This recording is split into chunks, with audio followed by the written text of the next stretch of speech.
como hemos visto en un inicio, calcular resistencia equivalente, equivalente de Thevenin de Norton.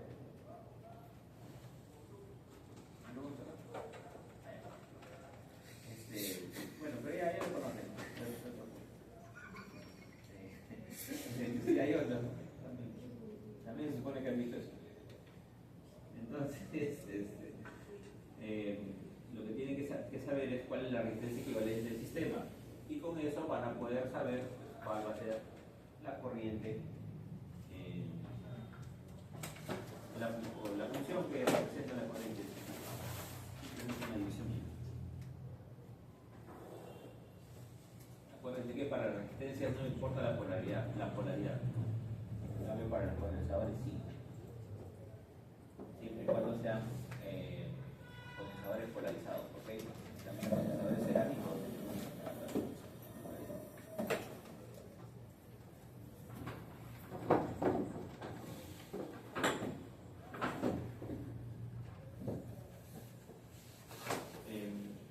Un detalle que hay que ver es que los dispositivos que suelen utilizar la corriente continua, la polaridad no importa.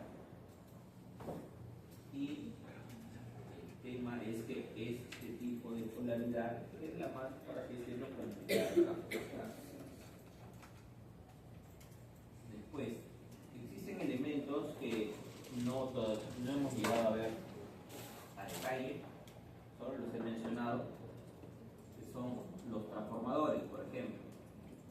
¿Qué realiza un transformador?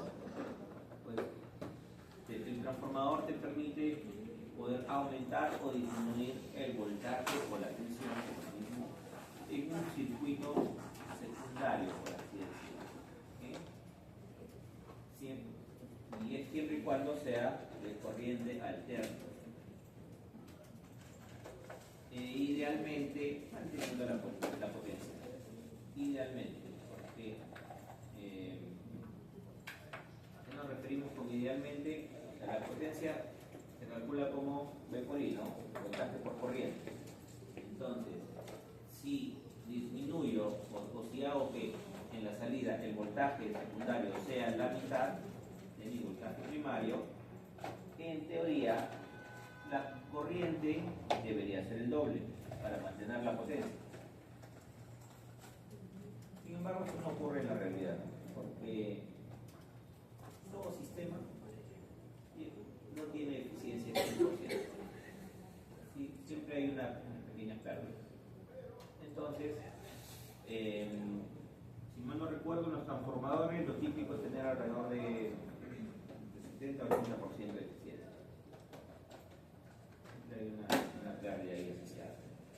El tipo de, entre comillas, transformadores, porque no es un transformador como tal, sino es un tipo de fuente que te convierte los voltajes, son las fuentes switching. Ese tipo de fuente hacen una conversión de estos voltajes y si tienen una eficiencia más cercana al 100%. Espero que no digas así, pero está cercana. No recuerdo. Ahora, ¿cómo es que funcionan estos transformadores? Lo que se hace es pasar un hilo de cobre, dar varias vueltas sobre un núcleo de ferrita o un núcleo puente hierro que le llaman. ¿Qué hace este núcleo? Cuando ustedes tienen corriente, un hilo de cobre que está enrollado y pasa corriente sobre ese hilo de cobre, pues lo que genera es un campo magnético, ¿okay? Similar a las bobinas de los relés, igualito. Entonces lo que hace este núcleo es que todo el campo magnético viaje a través de ese núcleo. Entonces el campo magnético generado por este circuito primario también va a llegar hacia donde está el circuito secundario, que es donde también hay un cobre que está enrollado, ¿no? Entonces este campo magnético a su vez va a hacer que aparezca una corriente en este cobre, en este alambre. Y ¿cuál es la proporción entre las corrientes? Pues la proporción justamente va a depender de la cantidad de número de vueltas. Estamos considerando, ojo, una eficiencia del 100%, ¿no? Idealmente, ¿no? Es decir, si yo tengo el doble de vueltas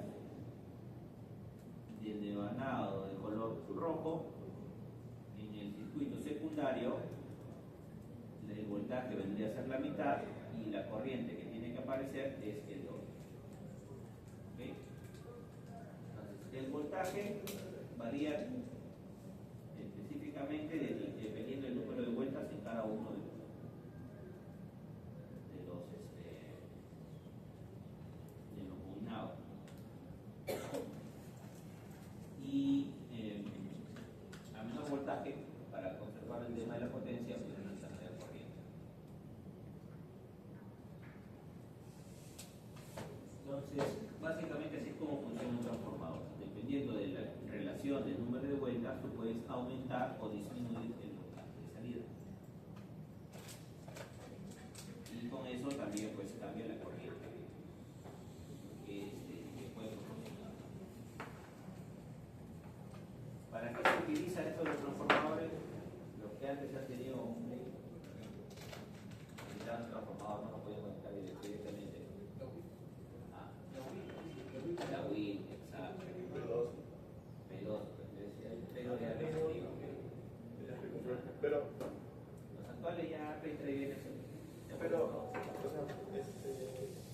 claro, había modelos que venían tenías una fuente así de ese tamaño, conectar ahí tu play y luego esto para hacer la transformación del. Bueno, yo entendía que transformaban, ¿no? Porque en Estados Unidos usaban otro tipo de corriente. Sí. Esa transformación no hacía. En Estados Unidos la corriente es de 110 voltios. Claro. Acá hay 220. Entonces, es como que todo el hardware está preparado para 110 voltios y 50 Hz. En cambio, acá hay 220 y 60 Hz. Entonces, si tú, a tu componente que aguanta 110, le metes 220, te lo volaste todo. Pero luego comenzaron a llevar ya transformados. Más que transformados, ahora los componentes o casi todos los equipos vienen con una tolerancia que te aguanta, o sea, que opera desde 100 voltios hasta 240. Wow, 240, de 100 a 240. Entonces ya lo puedes conectar allá, acá, sin problema. Actualmente, si tú abres algún dispositivo electrónico, lo abres en su totalidad, ya viene con ese alambre doble. Claro, vienen con sus transformadores, porque internamente también es como que internamente tiene microcontroladores o microprocesadores, lo que sea. La cosa es que esos componentes no trabajan con 110 voltios. Entonces, internamente agarran esos 110 voltios o 220 o lo que sea y también disminuyen el voltaje hasta llevar a voltajes con los cuales superan. ¿Eso también se aplica para transformar de AC a DC? De AC a DC es un poquito diferente, porque no se aplica directamente un bobinado como eso. O sea, puedes aplicar para bajar el voltaje, Claro. pero sigue siendo AC. Y luego tienes que pasar a una etapa para que ese AC lo transformes a DC. Porque hay como que cargadores, bueno, no sé, yo estaba trabajando el otro día para conectar motores. Había como que yo conecto. Diferente a otras 5 voltios. Ajá, o sea, no volto a 5, sino, claro, de 12 a 5 voltios, pero la corriente sigue siendo alta. Bueno, el I sigue siendo alto porque puedo alimentar motores grandes. Porque si le alimento con una batería, no levanta el motor, tiene que ver con la corriente. Ya. Sí, o sea, de por sí, en teoría, se supone que si le estoy bajando el voltaje, debería, pues, la corriente ser mucho mayor. Claro. Pero depende, porque internamente no es solo que tengas esta parte, digamos. Tienes varios también circuitos de protección que justamente limitan, por ejemplo, ¿qué cosas? Fusibles. Los fusibles, si te pasas de la corriente que debería consumir tus conectes ahí, vuelve fusible. ¿Qué es el fusible? Es básicamente un alambre, es un cobre que tiene una dimensión para que que si tu fusible de 2 amperios es un alambre bien delgado que si pasa a 3 amperios se funde. Claro. Se funde y abre el circuito. Pero eso es por protección. Si fuese solo un transformador, pues sí debería compartir mucho más corriente. Pero también depende que, como les decía, una cosa es el sistema de protección y otra cosa es que estos hilos azul, este hilo azul, por ejemplo, que está enrollado, también debe ser lo suficientemente resistente a la corriente que se quiere sacar de ahí. Entonces, ya hay, porque ¿qué pasa si es que no le pones un fusible y tú jalas? Esto de aquí debería pues, soportar, no sé, 2 amperios. ¿Por qué soportar esos 2 amperios? Básicamente por el área por el calibre del cable. Si es un cable de mayor calibre, va a aguantar más corriente. Es un cable más grueso. Claro.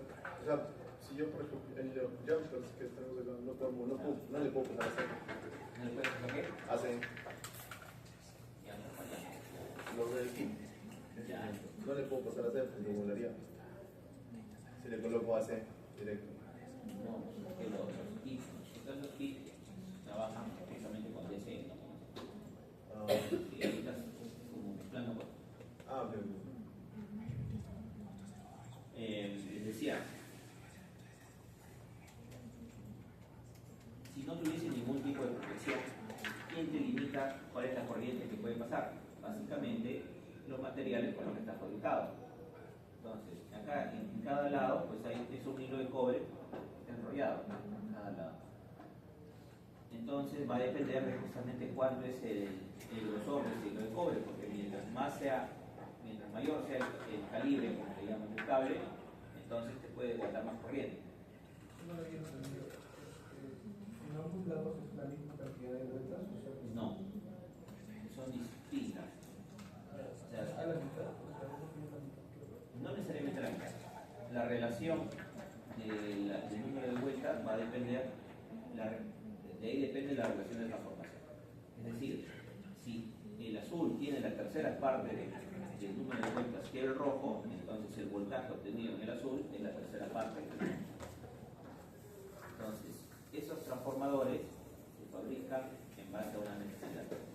Si tú tienes un circuito que quieres llevar a 12 voltios DC, entonces tú no puedes transformar directamente de 220, bajarlo de frente a 12. Primero pasa a una etapa mediante un transformador y reduces el voltaje, pero sigue siendo AC. Luego pasas a una parte de rectificación y tu voltaje AC lo vuelves en DC, pero ya no es que los 220 lo vas a volver a DC. Y después recién bajarlo. Sino es primero pasas el AC, rectificas y ya tienes un voltaje DC. Entonces, esa parte de transformación está relacionada con eso. ¿Cómo bajas el voltaje? Con el número de vueltas. ¿Sí? Más o menos. O sea, tiene un ciclo de ecuación, tienes hasta 210, vas a utilizar un transformador que tenga la conversión de 50. Claro, de 2 a 1. De 2 a 1.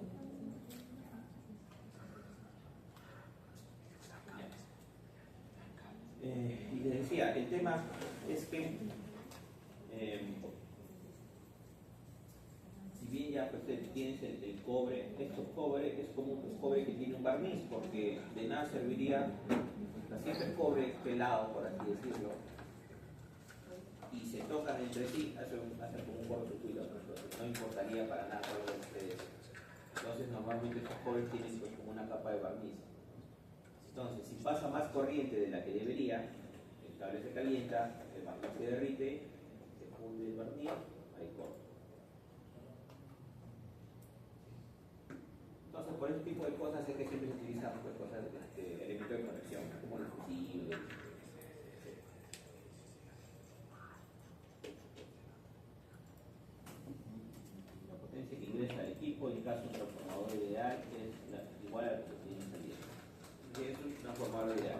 ¿Estos no son los que van también el cable en el fluorescente? El fluorescente. No, el fluorescente no tiene como tal un transformador, eso es otra cosa. ¿Qué es eso? Ese que llaman arrancador como. No. Hay uno grande blanco que tiene envuelto cobre. Uno blanco. Acá dice transformador de 500 watts, 12 voltios alfa. Luminaciones. No lo he visto. Es un blanquito que vale que sale, pasa el vuelo. ¿Cómo se llama? Transformador de 500, de 50 voltios. De 50 a 12 voltios. Fluorescente. Es fluorescente, es fluorescente. A ver. ¿Ese de acá? Sí. Ah, a ver.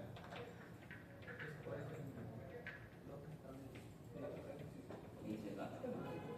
A ver, ¿qué dice acá? Input 220 a 240, perdón, 200 a 240 voltios, output de 120 a 160 voltios. Sí, este es un transformador. Pero baja a 110 voltios, igual sigue siendo así. Estos son los clásicos, ¿no? Claro, esos son los. De 220 a 110. Pero el fluorescente entonces son unos más chiquitos. O sea, aquí son más chiquitos básicamente porque necesitas menos corriente, ¿no? Entonces, no necesitas usar cable tan grueso, por ejemplo. Normalmente, mientras más grande, te permitía sacar más corriente, ¿no? ¿Se acuerdan? Mientras más grande era porque podías jalar más corriente y era más pesado. Eso es básicamente porque pues, todo el devanado de cobre es con cable más grueso, entonces pesa más. Y también más grande.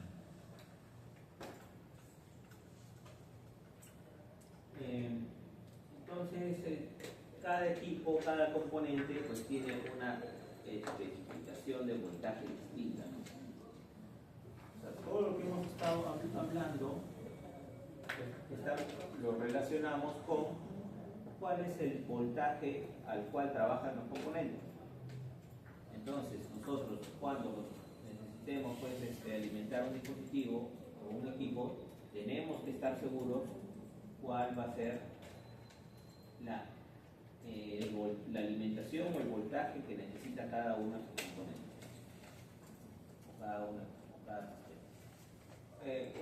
Un ejemplo más cotidiano para las cosas que estudiamos. Sería pues, si quieren conectar un Arduino con un ESP32. El ESP32 trabaja a 3.3 voltios, mientras que un Arduino trabaja a 5 voltios.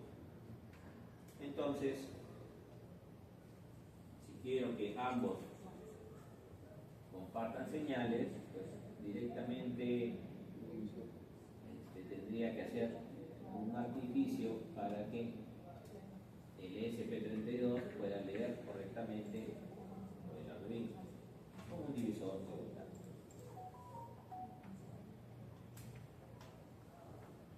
Lo mismo para el tema de la alimentación.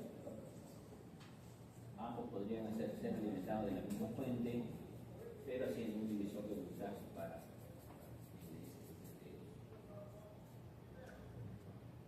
el hay algunos ESP32 que sí se pueden alimentar a 5 voltios. Y si bien lo puedes alimentar a 5 voltios, no significa que sus entradas y salidas lean correctamente los 5 voltios. Solo leen iguales. 0 o a 3.3 voltios.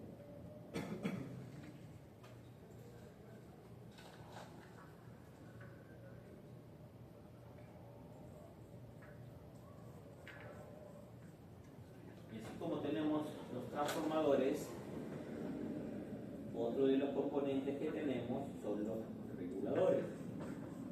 Estos reguladores son los que nos van a servir para poder limitar las corrientes. ¿Okay? Principalmente DC.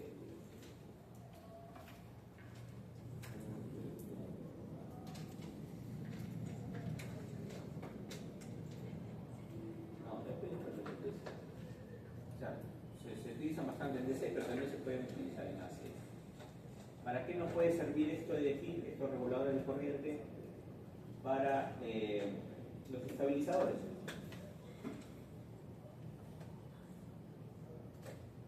¿Cómo es que funcionan los estabilizadores? Detectan cuando el voltaje sale del rango y al final pues como que mochan esa parte, ¿no? Y tenemos una señal de voltaje que debería ser como la pintada aquí en negrito, pero en un periodo como que sale del límite. Los reguladores lo que hacen es aquí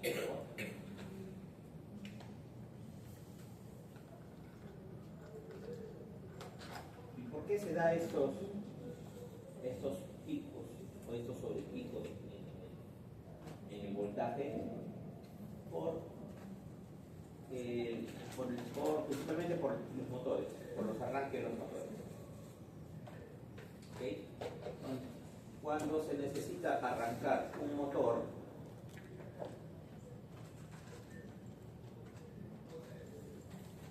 ¿recuerdan cómo funcionaba un motor, cierto? Más o menos.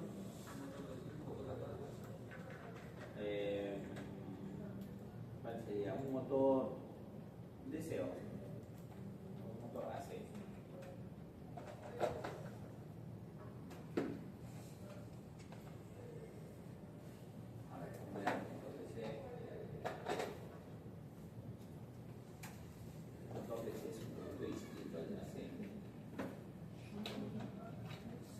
El tema es que cuando quieren arrancar un motor y el motor está quieto, necesitan romper la inercia del motor.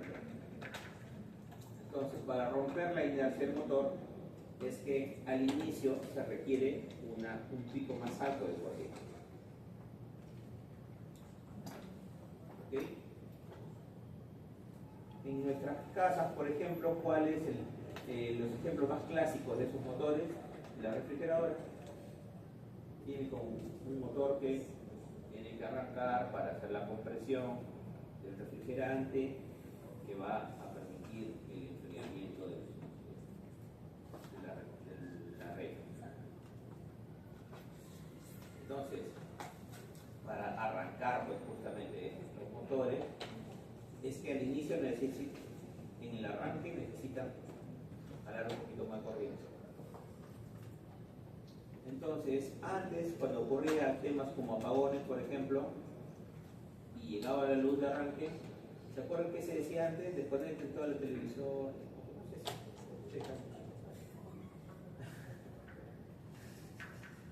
Siempre se decía eso, desconecten radio, televisor, todos esos aparatos. Era cuidado, salta la cuchilla, la llave de luz. Esto está relacionado también. O sea, más que saltar, lo que pasa es que hay un pico en la corriente. O sea, este pico en la corriente, si es mayor que el tolerado por la cuchilla,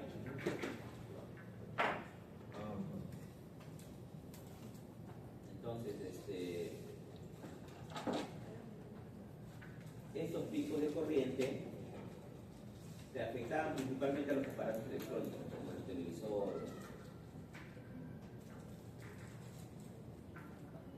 Actualmente a los que tienen, por ejemplo, esos televisores LED, que prácticamente, o sea, todos ahora tienen OLED, bueno, algunos tienen, pues, su LED, pero la mayoría de televisores normales son los tipo LED. ¿Cómo es su funcionamiento?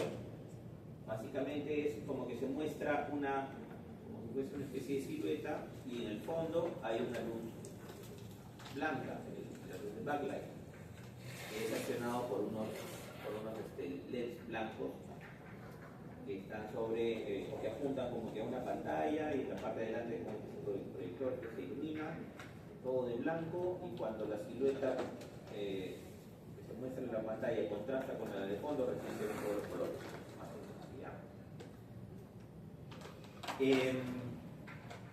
El tema es que justamente este tipo de cosas, estos picos de voltaje que hay en la línea, hace que estos foquitos muchas veces se quemen. Entonces, suelen fallar los televisores. Por eso es que ahora se dice que, o lo que se suele hacer, es que los televisores usen pues esos estabilizadores, ¿no? Para que ya no ocurran este tipo de problemas.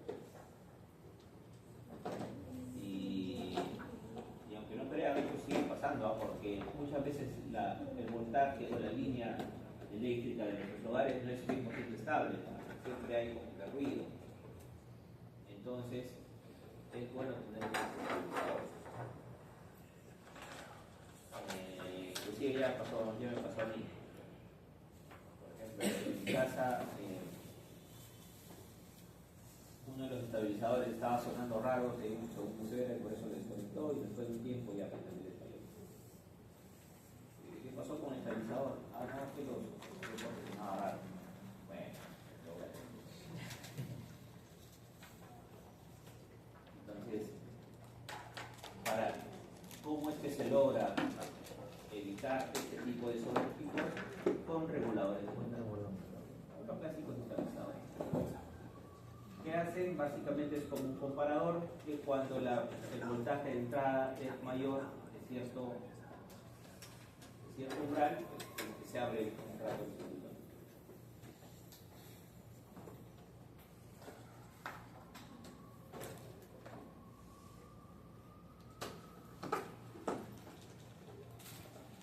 Y dejando de lado el tema de lo que es la alimentación de los dispositivos, o lo que es el voltaje, hay un aspecto en cuanto a los equipos que tenemos que tener en cuenta. Eso ya impacta directamente con lo que es el performance. Una de las preguntas es, ¿necesitamos realizar acciones en tiempo real o no? Dependiendo de eso, es que vamos a necesitar que nuestro sistema tenga una reacción rápida.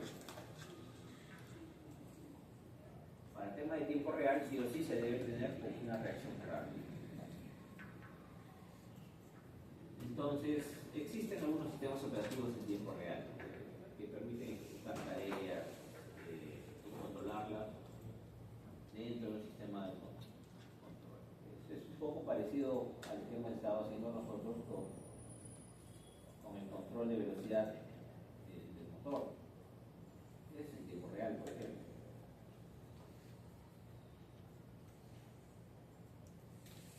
Entonces, para que un sistema, entre comillas, tenga una buena calificación, va a depender, mejor dicho, si nosotros necesitamos, ya entrando un poco a lo que es el platform, si nosotros necesitamos que nuestro sistema actúe o tome decisiones en tiempo real y demora pues en la toma de decisiones, entonces ya se podría decir que no está cumpliendo con el objetivo de diseño.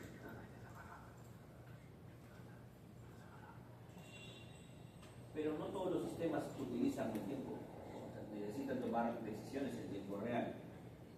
Uno de los clásicos ejemplos son las máquinas CNC. Esas máquinas CNC utilizan un lenguaje específico. Este lenguaje específico es como que se programa la secuencia antes de iniciar los movimientos y luego el CNC ejecuta las órdenes tal cual fue dado en su programación inicial. Si parte de su programación está mal diseñado el movimiento, ¿a qué me refiero con mal diseñado el movimiento? En que, por ejemplo, si este brazo gira en impacta la cámara antes de poder bajar, entonces el movimiento no es el que debería tener el brazo. Pero no es que tu robot se va a dar cuenta, o no es que tu manipulador se va a dar cuenta antes de que la máquina piense y va a evitar el impacto. Entonces, este tipo de sistemas no requiere de por sí una toma de decisiones en tiempo real.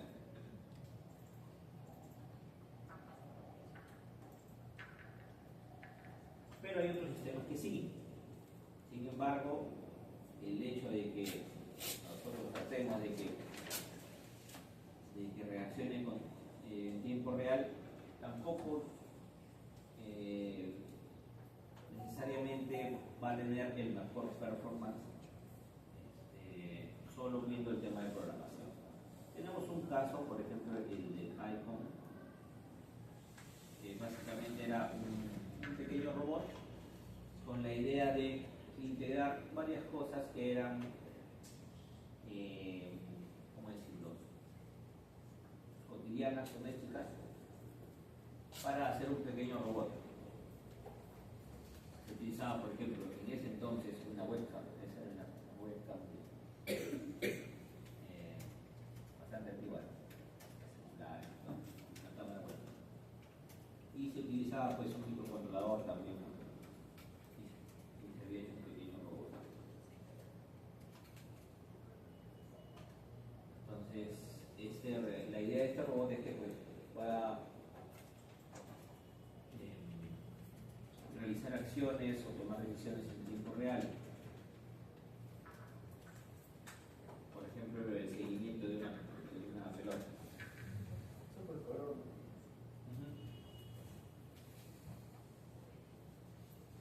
¿Cuál era el tema?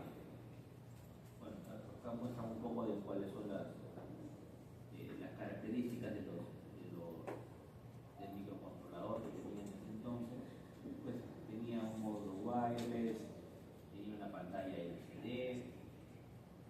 ¿qué más tenía? Botoneras, motores con encoder. Los motores con encoder justamente son los que te sirven para hacer un control. Entonces tenía, digamos, varias cosas que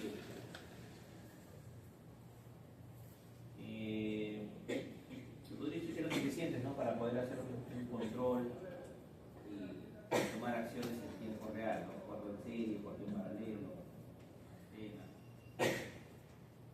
altavoces. ¿Cuál es el tema? Bueno, tenemos algunas especificaciones.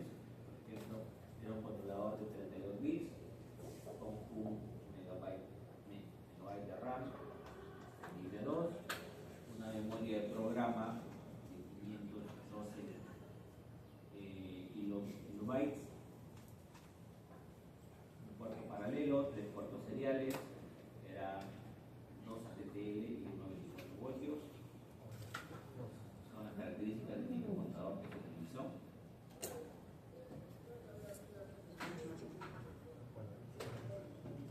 Tenía pues baterías, entradas de micrófono, etc. Un montón de cosas. Y aquí muestra un esquemático de cuál fue las conexiones que se realizaron.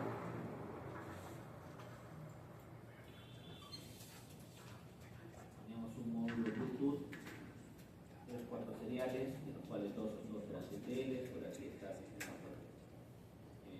control para los servos, una botonera, el control de los motores DC, un control para las ruedas.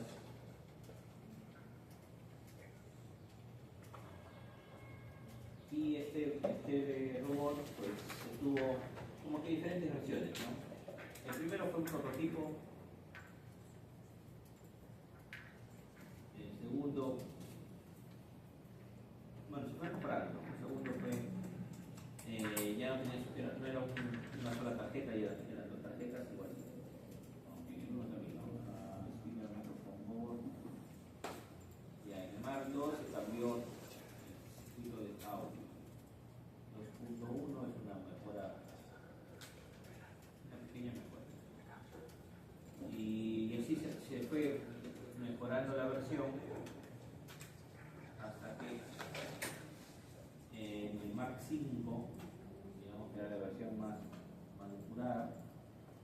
la cámara se conectaba directamente en el controlador. Había nuevas conexiones de motores, una salida de video.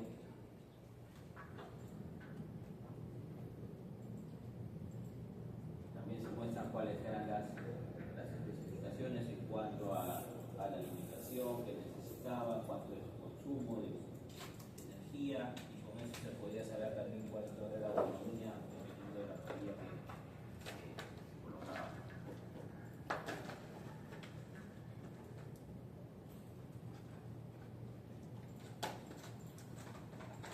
Pero este prototipo, si bien tenía todos los componentes como para poder operar, por así decirlo, en tiempo real, también tenía sus limitaciones.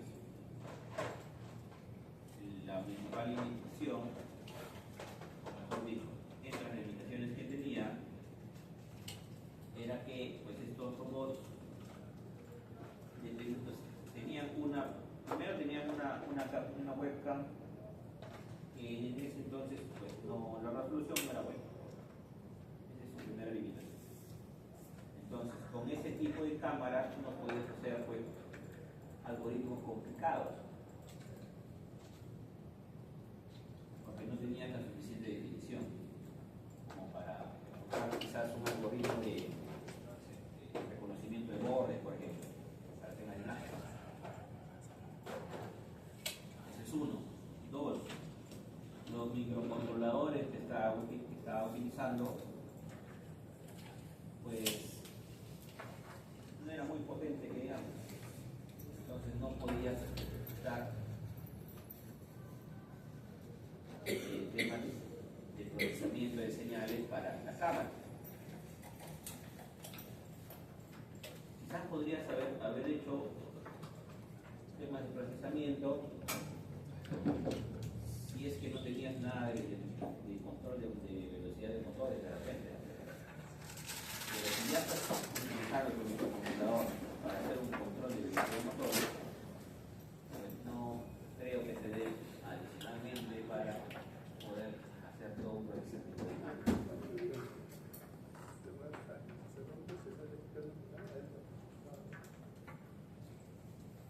Entonces, lo que podemos sacar de aquí es que si bien pues, era un robot completo en cuanto a funciones, tenía cámara, movimiento, control de velocidad de motores, pantalla LCD, era relativamente completo, pues como producto final no servía mucho. Tiene más fines educativos para que aprendas a integrar diferentes cosas.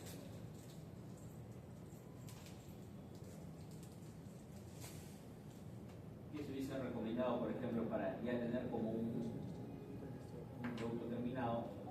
Pues tener algo más potente que pueda procesar video como tal, de repente como un GPU. Cosa que el GPU se dedica específicamente a analizar todo el tema del video, ¿cierto? Ya divide tareas.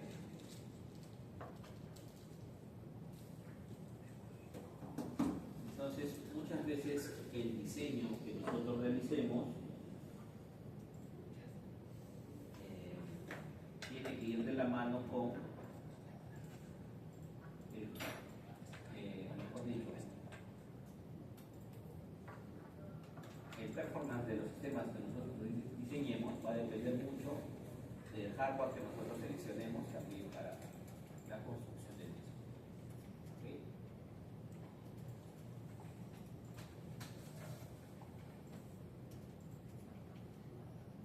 Lo siguiente es hacer un pequeño laboratorio, pero este laboratorio lo voy a dejar para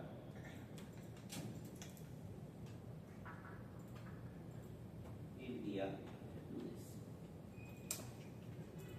¿De qué va a tratar este laboratorio? De hacer un sonar. ¿Okay? Nosotros contamos con componentes y también con sensores de proximidad, ¿cierto? Entonces lo que podemos hacer es algo como esto. Pero aquí ya va a depender, o sea, van a tener que combinar varias cosas. Primero, todo lo que es Arduino para poder detectar, o sea, uno, para mover el servo y para poder detectar ¿cómo se llama? Un objeto para saber a qué distancia está. Entonces con eso van a poder hacer como que crear, ¿cómo decirlo? Como van a tener una relación, ¿cierto? Ángulo, distancia, ángulo, distancia, ángulo, distancia. Y en base a eso van a tener que tener una interfaz, crear quizás con Python o algo así, que reciba toda esa información y pueda pues, mapearlo como si fuese un radar. ¿Ok? Sí, sí, sí, claro. Pero sí, hay gente que esa parte Todo lo necesario para hacerlo también indica todo ese Interfaz. para hacer el trabajo. Esto puede ser interpretado, ¿no? Ahí. No, pero digo de que usted con En internet, ¿qué podrían hacer? A ver. todo el circuito. Ah, Todo el circuito. claro, o sea, pero tu simulación, ¿qué podría hacer? Es como que va moviendo el servo mueve el objeto, entre comillas, en el sensor de proximidad y por serial te puede ir mostrando, ¿no? Ángulo, distancia, ángulo, distancia, ángulo, distancia. Pero hasta ahí nada más, podrías hacer el interno. Cambio, para que se vea algo como esto, vas a necesitar Python. Para eso, el Python va a tener que recibir la data de un lado. Entonces, por eso es mejor implementarlo. Traigo otra vez para que puedan acoplar a un servo sus sensores de ultrasonido. Queda con comunicación serial. El Arduino siempre va a estar enviando la data. Python debe leer esa comunicación serial y de plasmarlo en lugar. ¿Sí? ¿Sí, no?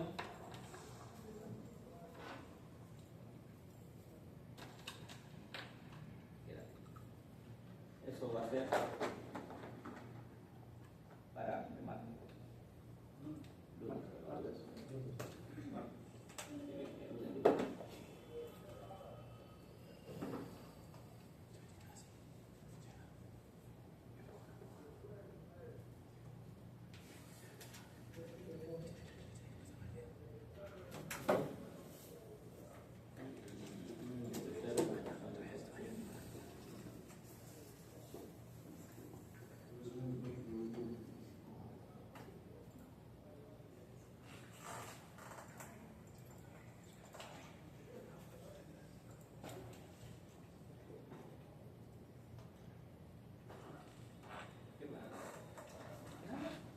No sería la parte.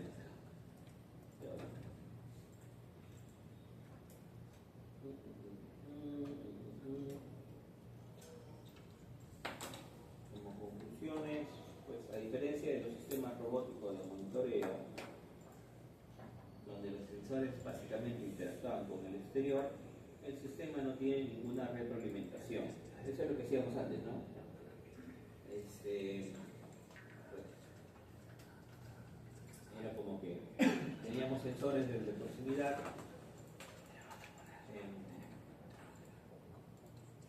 o cualquier tipo de sensor, pero no, de por sí no es que no hacíamos un control en base no hacemos un control. Recién como hemos comenzado a hacer control en las últimas clases, ya viendo lo de la posición o sea, lo de convertir un motor DC a un servo y lo de control de velocidad, ¿cierto? Recién hemos comenzado a ver control. Antes de eso, al no ver nada o no hacerlo nula o cerrado, pues nuestros actuadores no es que reaccionaran a estímulos.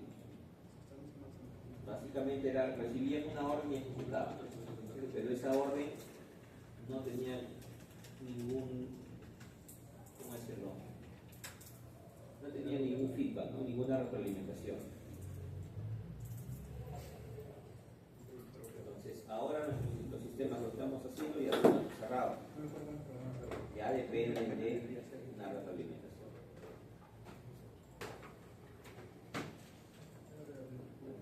Otra cosa que tenemos que tomar en cuenta es que los actuadores, como todos los motores, etcétera, pues requieren una especial atención en su conexión. ¿A qué nos referimos con eso?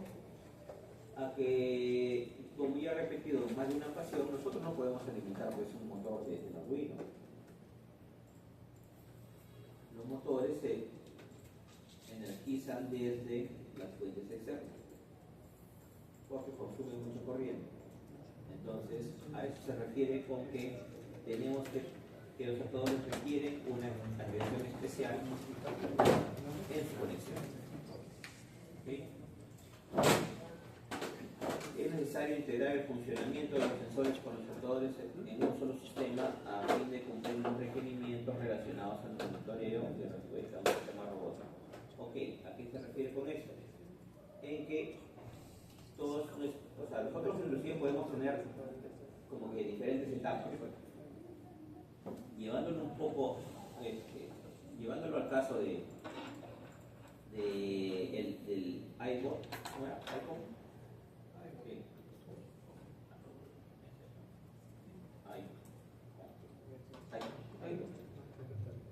No, este acá, el iPhone,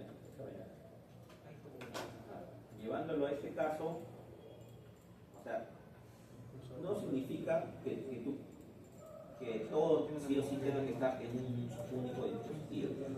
Lo que sí significa es que tú tienes que tener un módulo central que pueda procesar quizás la información de otros módulos. O sea, no es que sean módulos que trabajen pues, separados. Dando el ejemplo, si para la parte de la webcam se quería hacer un procesamiento de las señales, se podría utilizar un GPU. Pero este GPU igual tendría que estar conectado a una unidad central que tome la información del GPU, que tome la información de los drivers de los motores y que en base a la información que viene de los diferentes módulos, porque son los únicos módulos que se tienen, se pueda tomar una acción.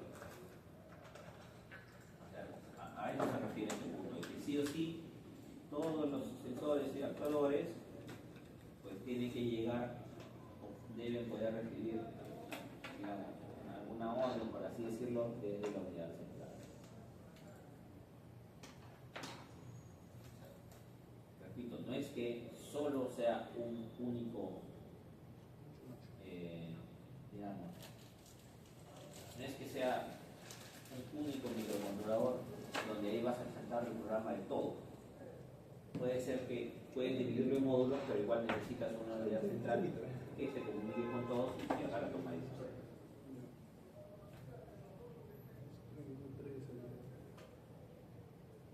Después algo más.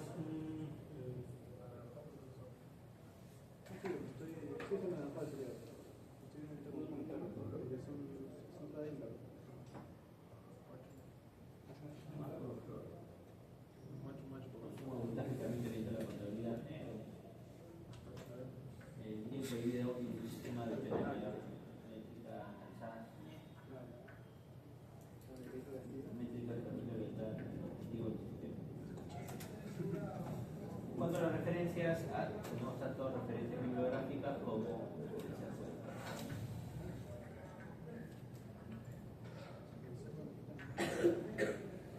Y eso sería toda la parte práctica del día de hoy. De repente tienen alguna consulta que quieran realizar, quizás sobre sus proyectos, o algo, podríamos aprovechar el tiempo.